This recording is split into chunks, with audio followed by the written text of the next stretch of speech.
رمضان کو 3 حصوں میں تقسیم کر دیا، ایک پہلا عشرہ رحمت، دوسرا عشرہ مغفرت، تیسرا عشرہ نجات۔ یہ ثابت نہیں، موضوع گھڑی گئی۔ دیکھیں پہلا عشرہ رحمت ہے، دوسرا نہیں، دوسرا بھی رحمت۔ پہلا عشرہ مغفرت ہے، دوسرا عشرہ مغفرت ہے، پہلا نہیں، پہلے میں بھی مغفرت ہو رہی ہے۔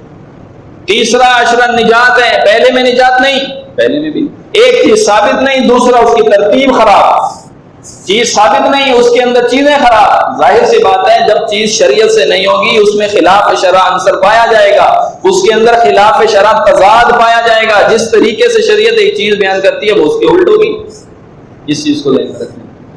پھر آپ یہ دیکھیں لیلۃ القدر کو رسول اللہ صلی اللہ علیہ وسلم نے خاص نہیں کیا، خاص نہیں کیا کہ یہ والی رات ہے۔ 21 خاص نہیں کی، 25 23 خاص نہیں کی، 25 خاص نہیں کی، 27 خاص نہیں کی، 29 خاص نہیں کی۔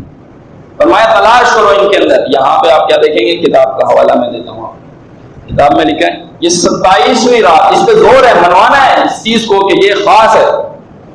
اچھا کیا کہ لیلۃ القدر کے 9 حروف ہیں۔ کتنے حروف ہیں؟ کتاب میں لکھا ہے 9 حروف ہیں۔ اور سورۃ قدر کے اندر یہ 3 مرتبہ لیلۃ القدر لفظ استعمال ہوا ہے۔ انا انزلناہ فی لیلۃ القدر وما ادراک ما لیلۃ القدر، لیلۃ القدر خیر من الف شہر، 3 دفعہ استعمال ہوا ہے۔ 9 حروف کہتے ہیں اس کو 3 سے ضرب دے دیں تو کیا بنتا ہے 27، 9 دیا 27، تو اس کا کیا مطلب ہوا 27ویں شب ہے نا پھر لیلۃ القدر۔ بس یہ ثابت ہو سکتا۔ اللہ کے نبی نے یہ ضرب نہیں لگایا، مولوی نے لگا لیا، یہ مولوی آگے نکل گیا، یہ اللہ کی نعمت کو کفر سے بدل